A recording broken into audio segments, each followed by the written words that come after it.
Good afternoon, everybody. This is going to be my return logic presentation.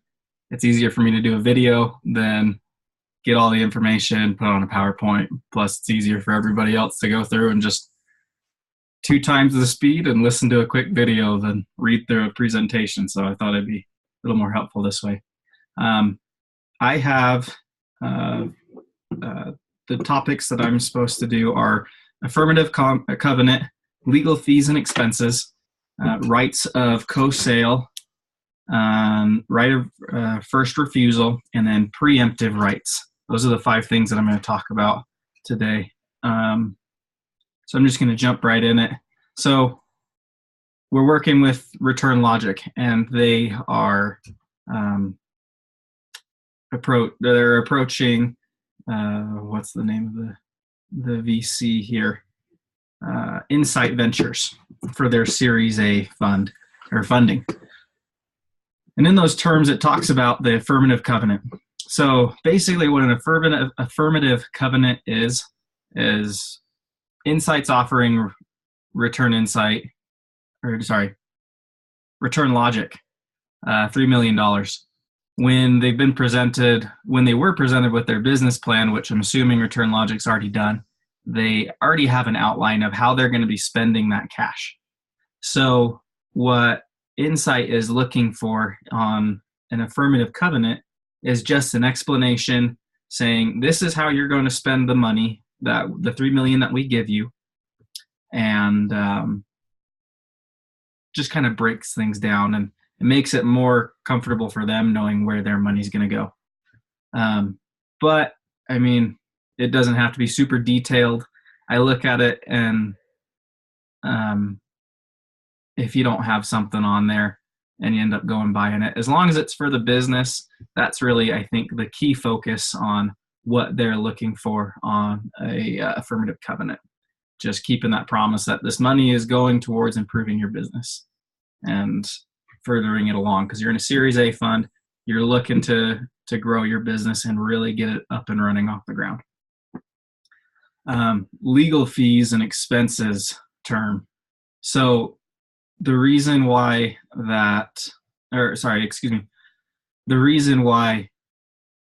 Insight has put this into their term sheet is just to kind of have it covering themselves.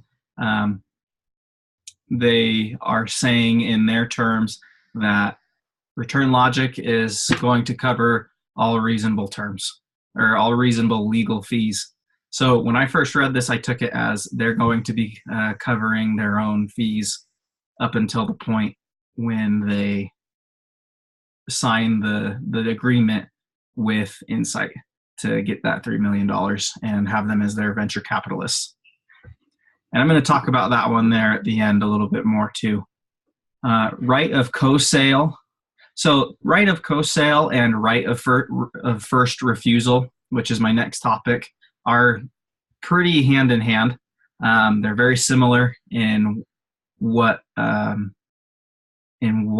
they're trying to get across and how they're trying to cover your venture capitalist's investment. So a right of co-sale basically is if you're planning on selling any of your portion of the business, any assets that are in the business, or if you're going to be getting out, first off, you have to show a letter or just an informative letter to the board and to the investors themselves. Generally, your investors are on your board. That's part of bringing on an investor. They want to stick around and be a part of the board of directors for your company and make sure that things are being run the way that they see fit as well. So the reason why they're doing a right of co-sale, which I would keep on there, and I doubt they're really going to negotiate with you very much on this, is it's more of a protection for them. Even though they've got 45% ownership, they're kind of the majority.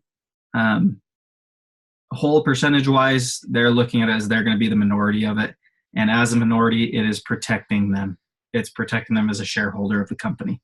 So like I said, probably won't be able to negotiate that one very much.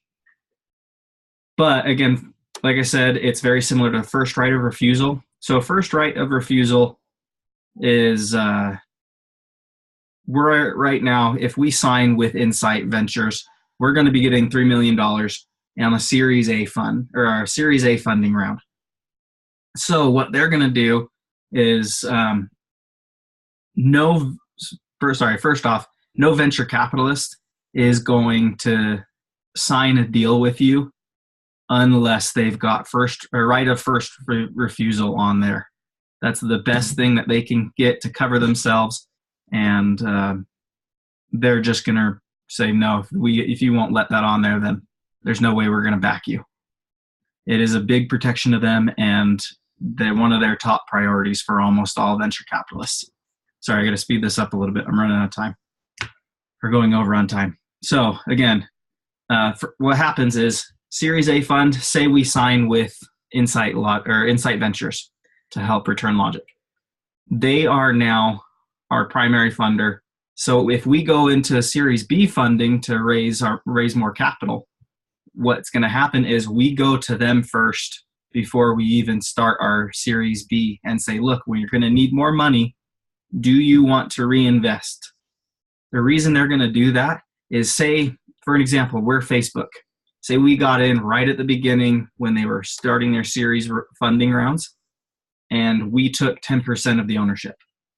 What we're going to do in Series B, we want to make sure, we're going to reinvest because we hold 10%. Say I could see into the future and saw that Facebook was going to be as huge as it is and doing as well as it is, or say even Apple or Microsoft, one of those. They all work for this. I am going to make sure every single round I reinvest my money first thing, because I want to keep that 10% the entire time until they go public. Because the moment they go public, I for sure have 10% of the ownership of that company. So I'm holding up touchdown right now because I scored big and I'm constantly getting a huge return because of how well they're doing. So definitely a big thing. Like I said, no venture capitalist is going to sign an agreement unless they have that. Preemptive rights. This again is like identical to a right of first refusal and our right of co-sale. So say we're investing with a public company already. This is kind of the same idea as the co-sale, where in the first right of refusal, we are the first ones Insight's the first ones that they go to. They have to know, because same deal. If we go and send out 100 shares, they buy 10% of it, and then we resend out another 100 shares. We have to tell them first if they want to keep that 10%.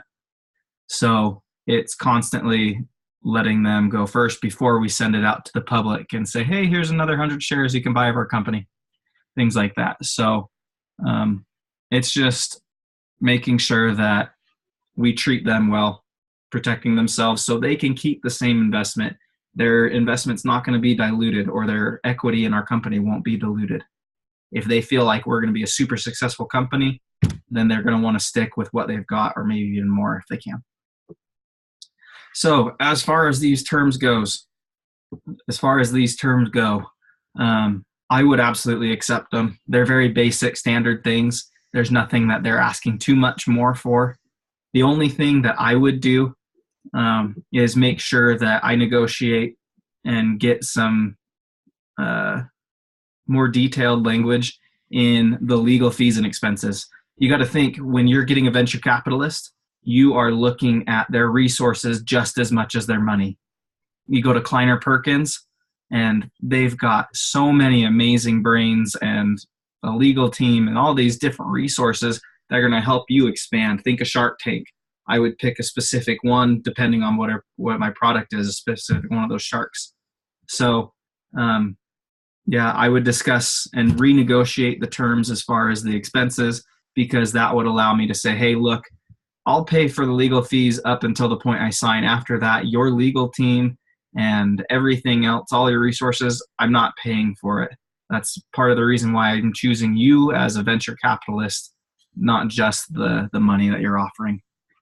And then really quick, my sources, I got about 100% of my information that I had to really research from one of the professors here on that BYU campus, BYU Idaho campus, Chris Andrews.